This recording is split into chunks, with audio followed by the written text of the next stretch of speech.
Welcome to the Life in Football Podcast, baby. I'm your host, Mike Fee. And this your coach, Cole and Moore. You know, we loving life and enjoying football.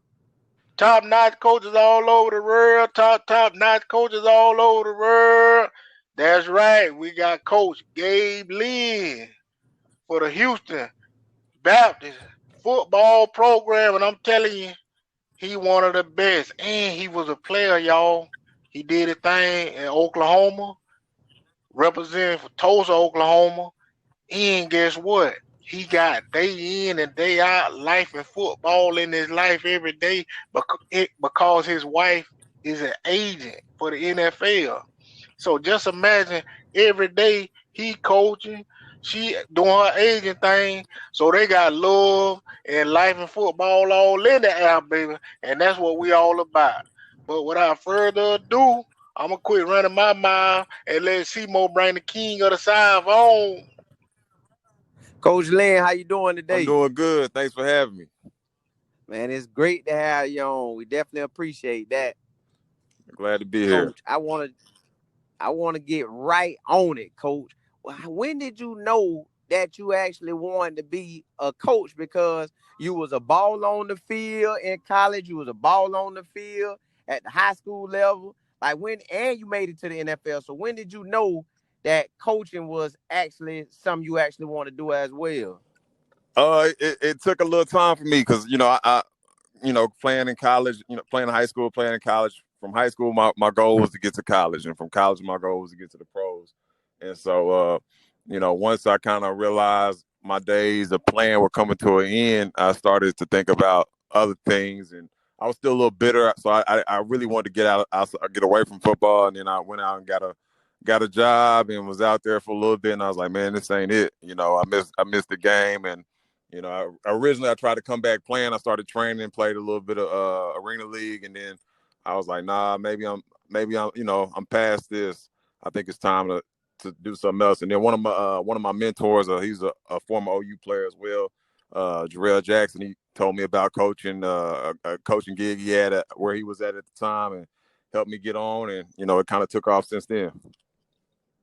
Now, Coach, with all that information, because me and Mike talk about this all the time. Like we definitely want to go around speaking across the country, telling the players, man, be planning for what you want to do after football ASAP. So with all that you learn, man, you're gonna be able to kill it with teaching these guys that knowledge. How you gonna go about relaying that to them?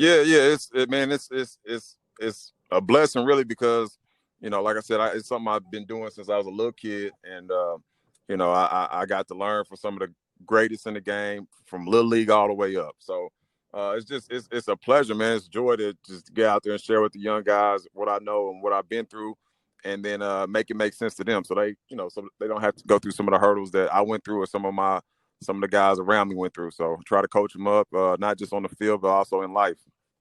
Coach, if you could give us a sum of your life, how you grew up and how you ended up at Oklahoma.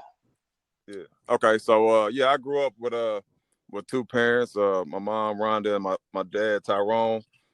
They raised me and my three brothers. All of us went and played college football at some level. My oldest brother went to Nebraska.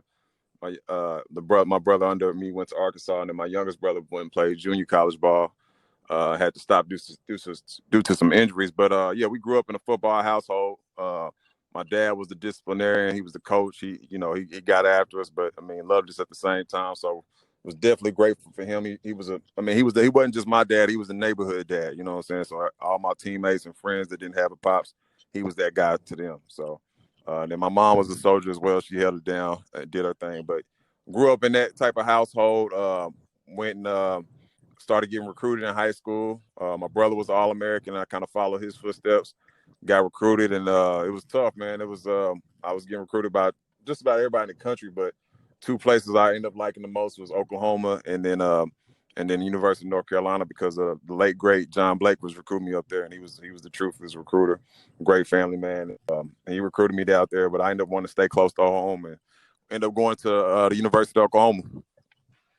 Coach, I've heard a lot about Oklahoma and Tulsa, Oklahoma. Yeah. Is it true what they talk about for as the Black Wall Street and how the people had their own, I think it's Tulsa, Oklahoma, where the Yeah. people had Yeah. their Yeah. own stores and pretty Yeah. much their own town. Like, if you could, Yeah. give us a little insight on how it was and some of the stories that you've heard. Right. So yeah, it was a 1921 race riot or massacre, as a lot of people refer to it as now, because that's what it was. But yeah, it happened in a place called Greenwood, which is a little area in Tulsa, which is now kind of like known as North Tulsa, where North Tulsa is where most of the Black people live in Tulsa. And yeah, it was a race riot there, and it happened in 21.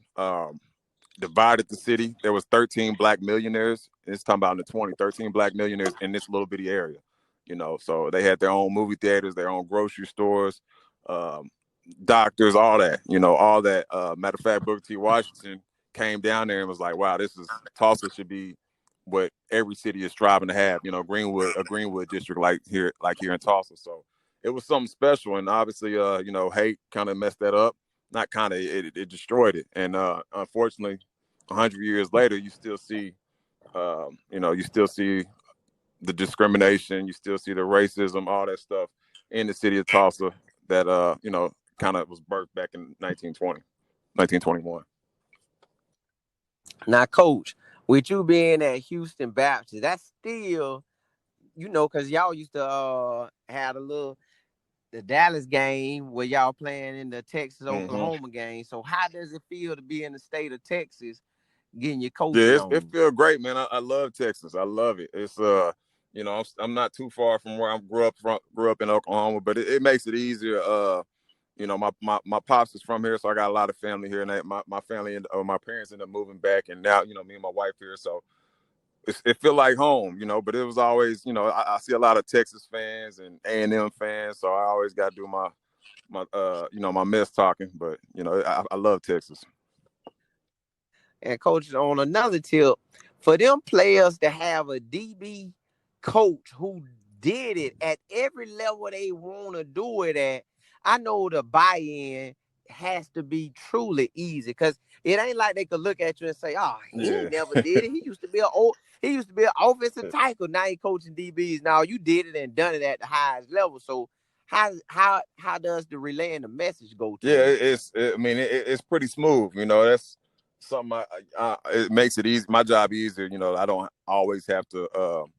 Like you said, they can kind of look at me, or these kids can Google and see anything on the internet. Like, okay, he's not just talking; he really did this. So, I definitely kind of match with the players on that level. But it's crazy. I'm not much older than them, but it's still a big gap. And with that being said, there's still a lot to teach, and everybody learns differently. So every generation is different from than the generation prior. So it's still stuff for me to learn, but it's obviously on as far as the playing and understanding what they're going through. I can definitely relate there. Coach, with everything that you guys have to offer at Houston Baptist, could you tell or let the kids know, or anybody that may be listening, why your school would be a good choice, and what all things that you guys have to provide for us, facilities or any Yeah. other thing that they may not know? Yeah. So a lot of people don't know about HBU, Houston Baptist University. We're the youngest Division I school in the country. So we've only been had a football program we started the football program 8 years ago, and this is our 5th year as a Division I school. So we're young and up and coming. Another thing, we're in Houston. We're in the heart of Houston, the third or fourth fastest growing city in the world. A lot of jobs after you graduate. Something we talked about earlier, life after football. You got the medical center down here. The medical district is second to none. Oil and gas is big out here, so after football, it's a big life. And then also, some of the for me, something that's important to me. I know it was important to me when I was coming out of school was just the Christian aspect. That's something that I was looking for when I was a young man. But also, a great coaching staff. Vic Shiley, our head coach, man, this dude is he's not just one of them coaches that talk about things. He actually lives it. So great coaching staff from the top down. if you're an offensive guy, my offense puts up a lot of numbers. If you're a defensive guy, we got a great defensive coordinator, Jeff Mills, and then you get to if you're a DB, you're getting coached up by me. So it's a lot to sell at HBU, man. Like I said, we're a young, up and coming program, but that ain't no excuses for us to go out there and get wins. We getting them wins as well. Coach, I want to thank you for coming on today, and I love everything you're talking about. You are truly living life in football to its fullest, and I'm going to go ahead and open up the floor to you to go ahead and promote anything that your program may have going on or anything else that you may want to let the people know about what you have going on in your life. The floor is now yours. Okay, yeah, I appreciate that. Just, if y'all go follow us on Twitter, HBU Football, keep up with this upcoming season, what we got going, opening up with North Texas in Denton, UNT, University of North Texas, week 1, and then we follow up with Louisiana Tech Bulldogs. We go out there down to Louisiana. So check us out, man. Follow me on Twitter at Coach Gabe Lynn. I love to anybody. I love to chat it up. If you got any questions or any comments you want to make, I love to hear from people, and I love talking ball. So if you want to talk ball or anything, man, I love it. So this, like you said, I live a football life between my schedule, my wife's schedule, and the way I grew up. This is what we do. This is what we love. So I'm always open ears. Coach, we appreciate having you on, and I love everything you just said about your passion for the game and the things that y'all have planned for Houston Baptist. If y'all a recruit out there, reach out to him, Coach Gabe Lynn. Now, if you a scrub and you last in the line in practice, don't be hitting this man up talking about, Coach, man, I need a chance. I'm talking about if you a dog, you got your ACT right, you got your grade right. Reach out to him because he might give you an opportunity, and it's a chance to do your thing at a big-time college that's on the rise. And guess what? He a big-time coach on the rise, too.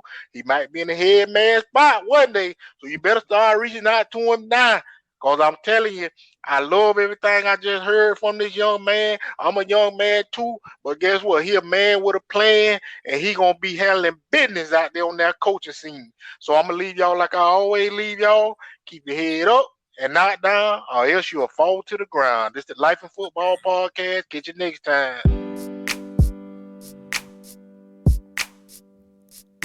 This is a new day to live your life. This is a new day to try to get right. This is a new day to get on track. Yeah, that's life in football. This is a new day to live your life. This is a new day to try to get right. This is a new day to get on track. Yeah, that's life in football.